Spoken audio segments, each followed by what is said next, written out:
There's two sides to the Miata conversation, and both of them admit that there's nothing else quite like the MX-5.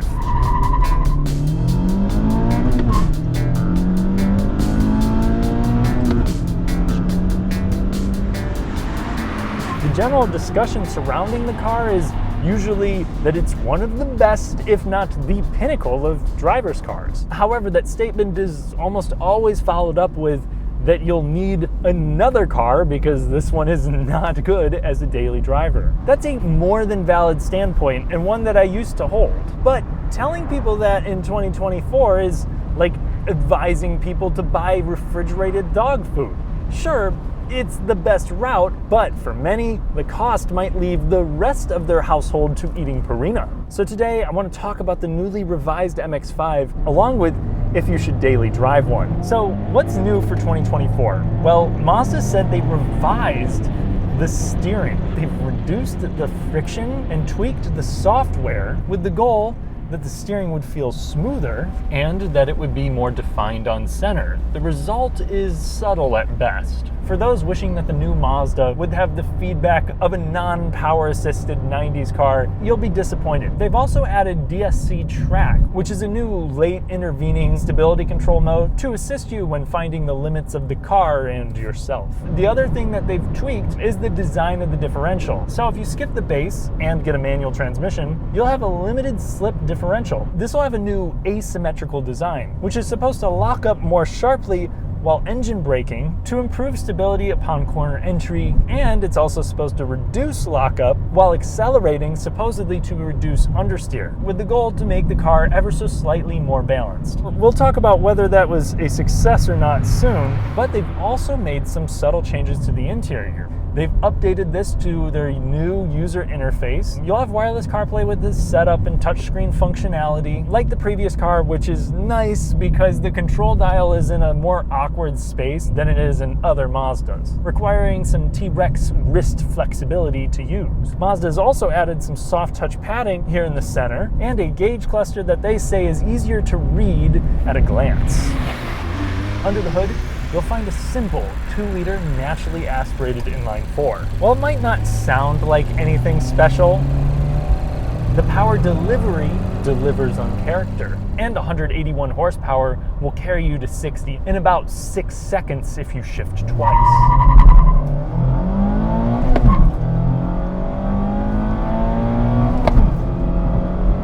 Something I'm happy to do because of this meticulously crafted 6-speed manual transmission. It's like shaking hands with Optimus Prime. It's so mechanically satisfying, yet friendly. You have short, crisp, precise throws. You feel the RPM and the engagement. You also have a well-weighted communicative clutch with a short travel that's incredibly easy to modulate.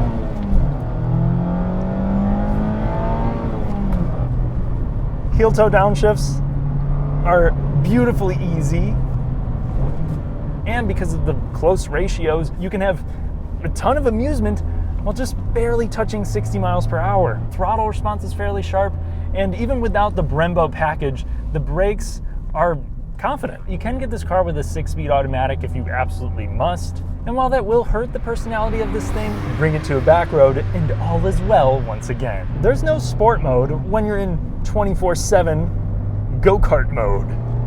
Mazda says they've changed the steering, and you know, it feels pretty similar. You get a little bit of feedback from the road, but it teaches you a lesson in steering weight. It builds up so naturally. It's precise.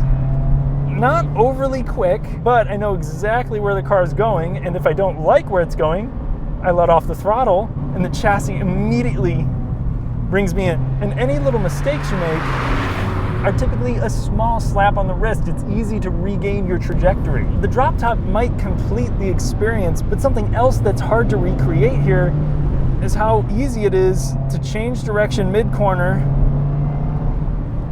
And that's just because it only weighs like 2,300 pounds. Very few cars these days can come anywhere close to that figure. The suspension is soft. There are cars that are maybe a little bit more settled, much less body roll, but it too is communicating to me what the car is doing. If you kick the clutch, the rear end will easily step out, but the grip here and maybe the clever diff prevents excessive oversteer. It's easy to drive near the limit. And when you're really ready to have some fun, you can pull over, drop the top, and continue going. We already knew the Mazda was a superb windy road companion, but can it be used as a life companion? When you think about cars to accommodate tall folks, the MX-5 is not the first to come to mind, but at 6'3", I have enough space to exist. I definitely can't stretch out, but after driving it for a couple of hours, I wasn't cramping. My head has just a little bit of clearance left, so if you have thicker cheeks or a longer torso, this might not work, but I got a quick solution. I actually have pretty good thigh support with a little bit of bolstering to hold you in place. It might not be the best for broad builds, but this works for me as a driver. But what about the passenger experience? If you got some long legs, it don't really work all that well. My knees are pressed into this dashboard, and obviously you can only fit about 3 courageous citizens in here, giving one just small lass. Okay, so it's not great at hauling people, yet trunk space for such a small roadster is still reasonable, with enough room for things like groceries or a camping trip. Storage isn't awful, but there's just not much cabin real estate. And with just 2 cup holders, if you're riding with someone else, it might be a problem, but Jess, is your crotch currently in use? Hasn't been in a while. This is also surprisingly forgiving on a bad road, more so than a lot of sport compacts out there. Moderate brakes in the pavement won't spill your favorite beverages. Though because it's so light and it communicates the road, if the pavement isn't smooth, it can get a little choppy, but otherwise the ride is compliant. You also might use the highway in your daily driver, and the convertible would of course be too loud. Or is it? Real quick, we're in a glorious 2018 Chevy Cruze. At 65 miles per hour, the decibel reading is about 69.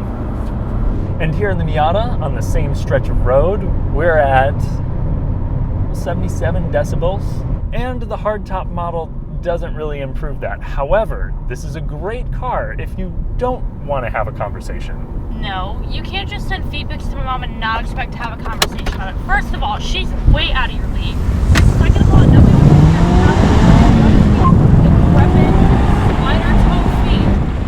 Though listening to music isn't too difficult because each car comes with speakers built into the driver's headrest. The quality is okay, it's not very crisp at high volumes, even with the optional Bose setup, but I'd be fine with this on my commute. And no matter how expensive premium fuel might get, it's incredibly easy to achieve 30 plus miles per gallon. There's no insanely sticky tires or absurdly expensive brakes to worry about either. And according to the Euro NCAP, it's also pretty safe. It has not been tested in America, though my best advice here is just avoid the 3-ton brodozers. When it comes to active safety tech, autonomous braking, lane departure prevention, and blind spot monitoring are standard, none of which are too intrusive, and the latter is especially helpful due to the limited view over your shoulder. Adaptive Cruise comes with loaded automatic models only. And if you're driving it daily, you'll also rack up miles, so you want it to be reliable. And the MX-5 has performed phenomenally in this category for a number of years. Now, when the ND was first released,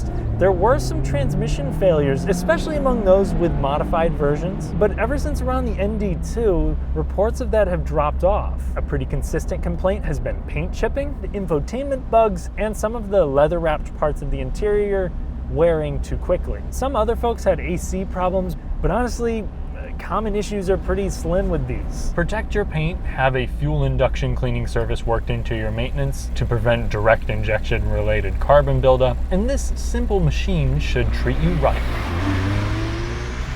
When it comes to fun cars, other options exist. You can go with a sport compact and get some of the amusement and oftentimes more straight line speed. You can go with one of the Toyo Barus and get a lightweight coupe with razor sharp handling. And each of those are more sensible commuters. But the open top experience paired up with pure mechanical satisfaction durability and a less is more strategy makes this a weekend car that's almost impossible to match. And as much as this is for fooling around on a nice road, its ability to turn mundane tasks into entertainment is what I'm learning to appreciate more. It's not only a toy for those fortunate enough to make a new car their second car, it's something that many of us can afford that will bring a smile anywhere, anytime.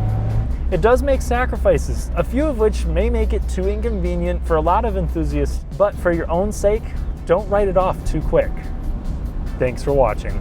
If you enjoyed the video, then please leave a like to help me take on the maniacal YouTube algorithm. Subscribe and hit the notification bell for more fun, detailed car content without fluff. Consider becoming a channel member for an additional podcast, and I'll catch you in the next one.